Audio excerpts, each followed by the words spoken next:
बहुत खास मेहमान मेरे साथ डिबेट में जुड़े हुए हैं। ब्रेक के बाद मेरे साथ मौलाना सैयद सलमान हुसैनी नदवी साहब नाजिम हैं जामिया सैयद अहमद शहीद के, लखनऊ से मेरे साथ जुड़ गए।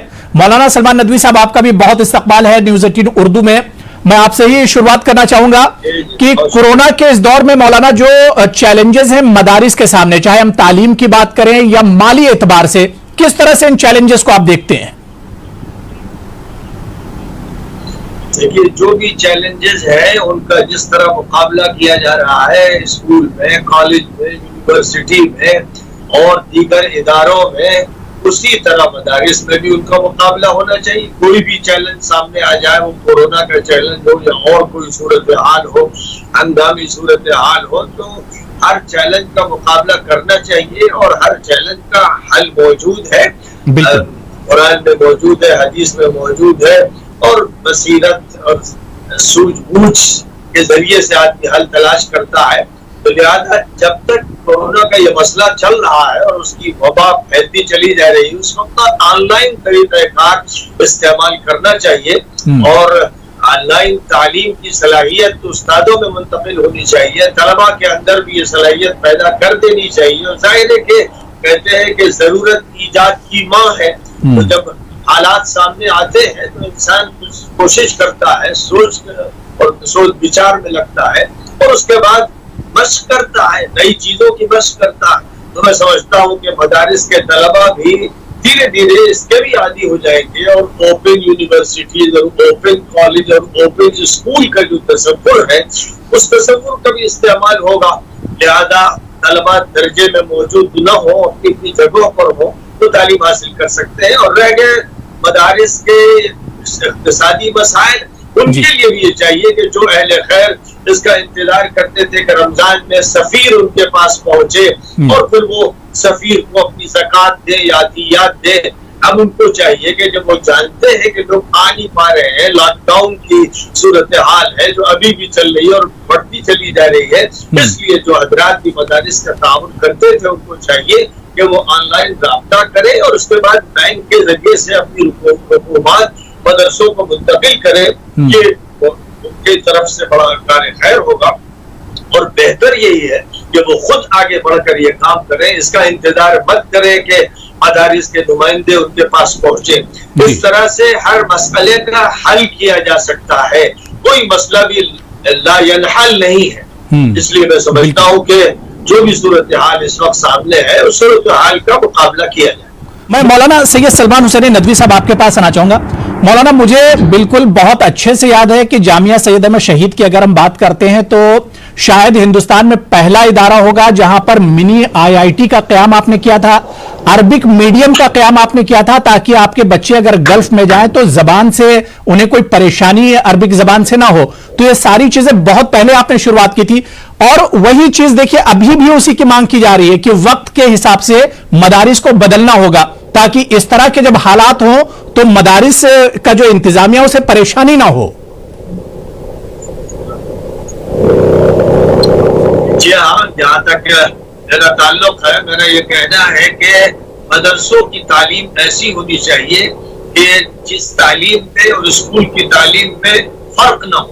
स्कूल की तालीम और मदरसे की तालीम को बाहम इस तरह से बाहम आमेज कर दिया जाए कि दोनों उसमें पढ़ने वाले दो अलग अलग नस्लों के अफराद ना हो, बल्कि सिर्फ स्पेशलाइजेशन का जो दायरा होता है वो भी जो 10वीं के बाद या 12वीं के बाद आता है, उसमें ठीक है उनके अलग अलग स्पेशलाइजेशन के शोबे हो, लेकिन उससे पहले कम से कम 10वीं तक मुश्तरक तालीम होनी चाहिए।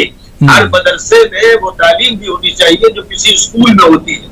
और सन 1950 के लगभग मौलाना मनाजिर अहसन गीलानी साहब ने ये नजरिया पेश किया था कि 10वीं तक मुश्तरक तालीम हो और उसके बाद फिर जिसको शरीयत की फैकल्टी में दाखिल होना है वो वहां दाखिल हो जाए, जिसको किसी और फैकल्टी में दाखिल होना है, किसी और कॉलेज में दाखिल होना है, वहां दाखिल हो जाए। उसके अंदर हिंदी की सलाहियत, अंग्रेजी की सलाहियत और उर्दू और अरबी की सलाहियत इतनी होनी चाहिए कि वो 10वीं के बाद वो किसी असरी कॉलेज में भी जा सकता हो। एक तो बात ये है। दूसरी बात ये है कि हमें जो बदलना है वो इस तरह बदलना है कि हम जितना ज्यादा نبی اکرم صلی اللہ علیہ وسلم کے دور کی طرف جائیں گے اتنا ہی زیادہ ہم ایکٹیو ہوں گے، کامیاب ہوں گے، مؤثر ہوں گے، مفید ہوں گے۔ اس لیے کہ جہاں تک صحابہ کا تعلق ہے، وہ صحابہ کے جو حضور کے مدرسے میں پڑھتے تھے، حضور کے اسکول میں، حضور کے کالج میں، حضور کی یونیورسٹی میں، ان میں تاجر ہوتے تھے، کاشتکار ہوتے تھے، صنعت کار ہوتے تھے۔ وہاں وہ ڈیپینڈنٹ نہیں تھے اس پر کہ وہ مدرسے کے ذریعے ہی سے اپنی کمائی کریں گے۔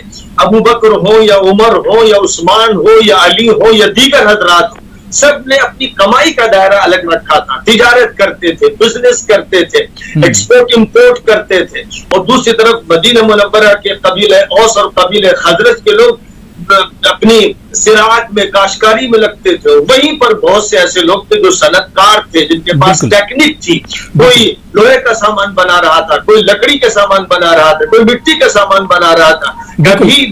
مولانا جو کورونا کے اس وقت میں جو مالی پریشانیاں یا جو مالی مسائل مدارس کے سامنے ہیں، اس کے لیے جس طرح سے ظفر محمود صاحب نے بھی کہا یا پی اے انعامدار صاحب نے کہ ایک سسٹم ہونا چاہیے، کیا آپ محسوس کرتے ہیں کہ واقعی میں کمی ہے مدارس انتظامیہ کے سامنے؟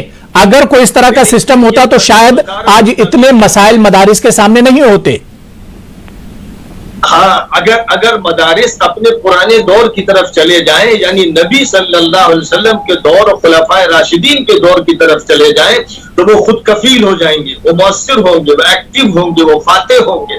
ساری کمی پیدا ہوئی ہے اس وقت سے جب مسلمانوں نے اپنے عہد رفتہ کو چھوڑ دیا ہے، اور جب وہ آگے بڑھے اور گڑھوں میں گرتے چلے گئے، نقل کی کبھی مشرق کی، نقل کی کبھی مغرب کی، تو مشرق نے اور مغرب نے ان کو صرف گڑھے دیے، خندقیں دی۔